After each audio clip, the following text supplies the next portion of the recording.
আমরা নারী, আমরা সব পারি, শুধুমাত্র ধৈর্যের প্রয়োজন। হ্যালো এভরিওয়ান, আসসালামু আলাইকুম। কেমন আছেন সবাই? আই হোপ সবাই ভালো আছেন, সুস্থ আছেন। আলহামদুলিল্লাহ, আমরাও সবাই ভালো আছি। You are simple lifestyle YouTube channel থেকে আমি উম্মে রুমান অন্ধ্রপ্রদেশের খাম্মাম শহর থেকে নতুন একটি ব্লগ ভিডিওতে আপনাদের সবাইকে ওয়েলকাম করছি।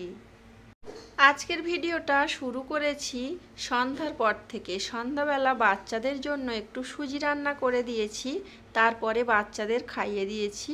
আর এখানে যে কাপড়টা দেখতে পাচ্ছেন, এই কাপড়টা কাটিং করে সেলাই করব আমার ননদের জন্য। কেমনভাবে তৈরি করব, কাটিং করব, সব কিছু একটু একটু করে আপনাদের সঙ্গে শেয়ার করব এই ভিডিওতে।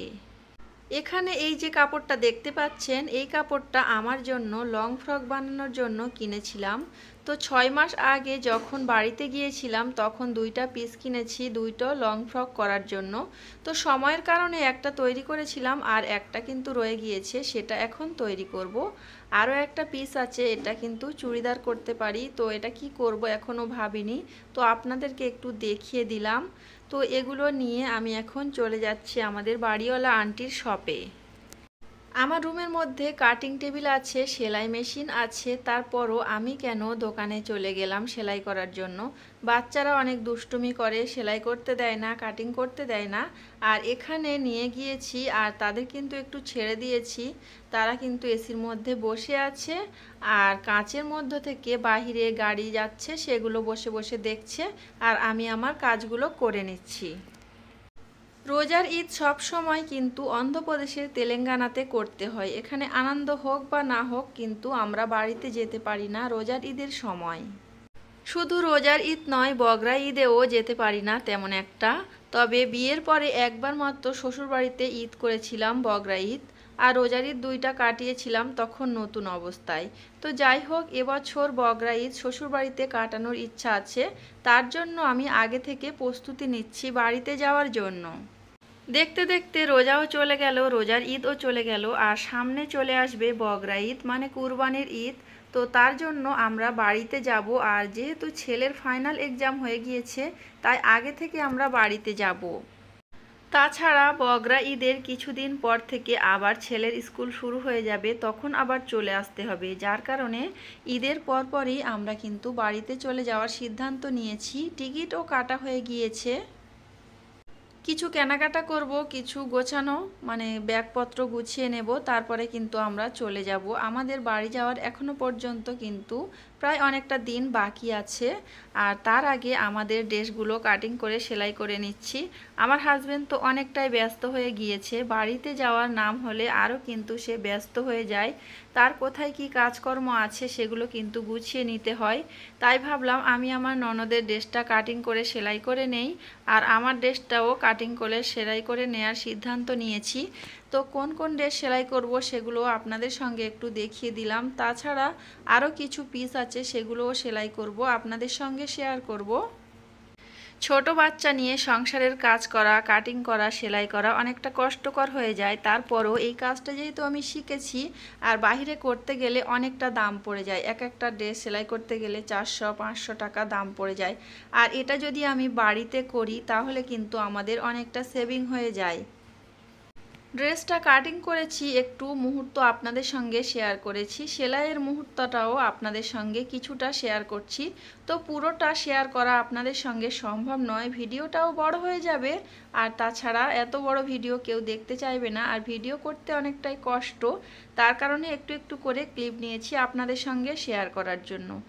আর এটা ছিল তার পরের দিন সকালবেলা, মানে যেদিন ভিডিওটা শুরু করেছিলাম শনিবার রাত থেকে। আর এখন রবিবার সকালবেলা। রবিবার আমার হাজবেন্ড অনেক বড় একটা মাছ এনেছে। আমি বলেছিলাম একটু মিডিয়াম সাইজের আনতে, কিন্তু আমার হাজবেন্ড বড় মাছ খেতে পছন্দ করে, তার কারণে বড় মাছ এনেছে। আর এখানে কিন্তু মাছের দাম অনেক কম। মানে এখানে রুই মাছ পাওয়া যায় আর মাঝে মাঝে তেলাপিয়া মাছ পাওয়া যায়, আর ছোট ছোট মাছ খুবই কম পাওয়া যায়। বাড়িতে কিন্তু সব রকমের মাছ পাওয়া যায়, আর বড় মাছ কিনতে গেলে কিন্তু অনেকটাই দাম গ্রামের দিকে। আর এখানে যেহেতু এই মাছটার চাষ হয়, এখান থেকে সব জায়গায় যায়, তাই এই মাছটার দাম কিন্তু অনেকটাই কম। আমরা বাড়িতে যাব আর আমার হাজবেন্ড কিন্তু আমাদের রেখে দিয়ে তারপরে চলে আসবে। আমরা হয়তো বাড়িতে কিছুদিন থাকব, যার কারণে আমার হাজবেন্ড বড় মাছ এনেছে। আর এই মাছ যদি থেকে যায় আমার হাজবেন্ড একা একা রান্না করে খাবে, আমি কেটে কুটে ফ্রিজের মধ্যে রেখে দেব।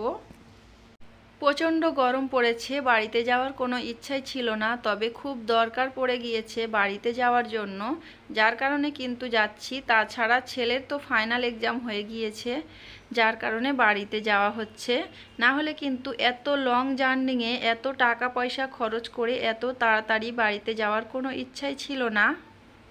আমরা মধ্যবিত্ত ফ্যামিলির মানুষ, মধ্যবিত্ত ফ্যামিলির মানুষরা যে কোনো কাজ করতে গেলে একটু হিসাব নিকাশ করে করতে হয়। আর এত লং জার্নিংয়ে যদি আমরা ট্রেনের টিকিট কাটি তাহলে কিন্তু আমাদের অনেকটা টাকা খরচ হয়ে যাবে।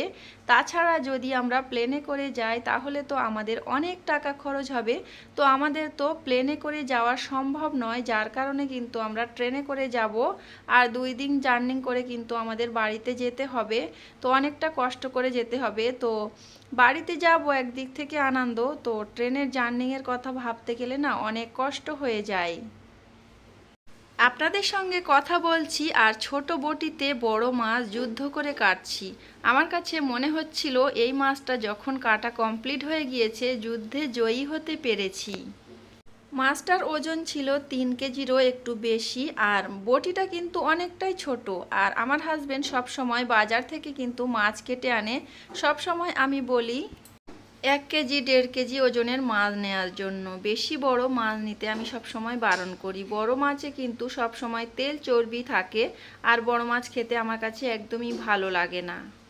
আসলে অন্ধ্রপ্রদেশের তেলেঙ্গানা শহরে কিন্তু সব সময় একই ধরনের মাছ যদি মানুষ খায় তাহলে কিন্তু কার না ভালো লাগে।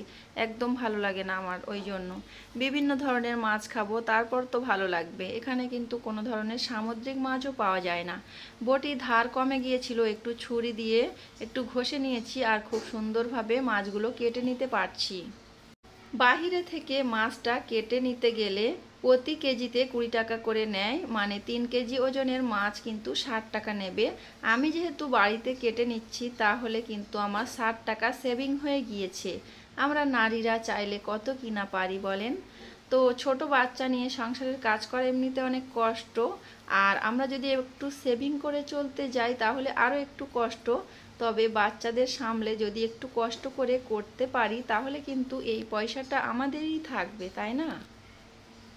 শুধু আমি নয়, মধ্যবিত্ত ফ্যামিলির প্রতিটা গৃহিণী সবসময় চায় তার সংসার থেকে কিছুটা আয় উন্নতি করতে, কিছুটা সেভিং করতে। তো আমি আরও একবার ছুরি দিয়ে বটিটাকে সুন্দর করে ধার দিয়ে নিচ্ছি, আর ওই রকম করে নিলে কাটতে অনেকটাই সুবিধা হয়। আর মাছের মাথাটা কেটে আমি যুদ্ধে জয়ী হয়েছি ছোট একটা ভিডিওতে আপনাদের সঙ্গে শেয়ার করেছিলাম। বড় ভিডিও এডিটিং করে ভয়েস ওভার করতে অনেক কষ্ট হয়ে যাচ্ছে, চোখের যন্ত্রণা হচ্ছে, মাথার যন্ত্রণা হচ্ছে, যার কারণে কিন্তু বড় ভিডিও আপলোড করতে আমার অনেকটাই কষ্ট হয়ে যাচ্ছে। তার জন্য আমি শর্ট ভিডিও আপলোড করছি, আর শর্ট ভিডিও আপলোড করতে তেমন একটা কোনো কষ্ট নয় বড় ভিডিও থেকে। তো আপনাদের সঙ্গে কথা বলতে বলতে সবগুলো মাছ আমি কেটে নিয়েছি। সবগুলো মাছ বলতে মাছের পিসগুলো আমি কেটে নিয়েছি, আর তারপরে এই জায়গাটা সুন্দর করে আবার পরিষ্কার করতে হবে। তো কেমনভাবে কেটেছি, কেমনভাবে পরিষ্কার করেছি আপনাদেরকে একটু দেখিয়ে দিলাম। মাছটা আমি যদি সুন্দর করে পরিষ্কার করি খেতে ভালো লাগে। অন্যজন কেউ যদি মাছ পরিষ্কার করে দেয় না, আমার একদমই ভালো লাগে না। বাইরে থেকে যখন মাছ পরিষ্কার করে আনে তখন আমি বাড়িতে বসে আবারও সুন্দর করে পরিষ্কার করে নেই। এখানে আমি 4টে প্লাস্টিকে ভরে নিয়েছি আর এখানে 4 পিস মাছ নিয়েছি। 1 পিস ছিল মাথা আর 3 পিস ছিল দাকা, বড় বড় সাইজের ছিল। তো এগুলো এখন আমি সুন্দর মতো ভেজে নেব ইন্ডাকশান ওভেনে। আর কি কি রান্না করব আপনাদের সঙ্গে শেয়ার করব একটু একটু করে, খুব বেশি শেয়ার করব না, কারণ মাছ কাটার দৃশ্য আপনাদের সঙ্গে শেয়ার করলাম। জানি না আপনাদের ভালো লেগেছে কিনা, তবে এই ধরনের মাছ কাটিং এই অন্ধ্রপ্রদেশে বসে আর শেয়ার করব না। এবার যদি মাছ কাটি কলকাতায় গিয়ে তখন মাছ কাটবো আর সেটা শেয়ার করব। কলকাতায় তো আমার শাশুড়ি মা সব সময় মাছ কেটে দেয়, আমার তো কাটতেই হয় না। আজকে টাটকা টাটকা মাছের ঝোল করব, সাথে আরও কিছু করব, তো যতটা পারবো আপনাদের সঙ্গে শেয়ার করব। এতক্ষণ পর্যন্ত যারা আমার ভিডিওটি দেখছেন, ভিডিওর কোনো অংশে যদি আপনাদের ভালো লাগে অবশ্যই ভিডিওটিতে একটি লাইক দিয়ে দেবেন। আজকে যারা আমার চ্যানেলে প্রথম ভিজিট করেছেন তারা চাইলে আমার চ্যানেলটিতে সাবস্ক্রাইব করে আমার ইউটিউব চ্যানেলের সাথেই থাকতে পারেন। পাশে থাকা বেল বাটনের অল অপশানে একটু সিলেক্ট করে রাখবেন, এতে করে নিত্য নতুন ব্লগ ভিডিও আপলোড করার সাথে সাথেই আপনাদের ফোনে নোটিফিকেশন চলে যাবে। আপনারা চাইলে সময় সুযোগ করে দেখে নিতে পারবেন। তো মাছ রান্না করেছি, সাথে কিছু একটা রান্না করেছিলাম, তো সেটা মনে হয় ভিডিও করা হয়নি। কাপড় কাটিং করে সেলাই করা, মাছ কাটিং করে রান্না করা, এই ভিডিওটি আপনাদের কাছে কেমন লেগেছে অবশ্যই কমেন্ট করে জানাবেন। আমার ননদের ড্রেসটা কাটিং করে সেলাই হয়ে গিয়েছে, কিন্তু আমার ড্রেসটা এখনও পর্যন্ত কাটিং সেলাই হয়নি। তো সব কিছু একসঙ্গে করতে গেলে তো হয় না, একটু একটু করে সন্ধ্যাবেলা করে করতে হবে। তো রান্না বান্না করে খাওয়া দাওয়া করতে করতে আপনাদের কাছ থেকে বিদায় নেব। পুরো ভিডিওটি কেমন হয়েছে অবশ্যই জানাবেন। সবাই ভালো থাকবেন। আল্লাহ হাফেজ।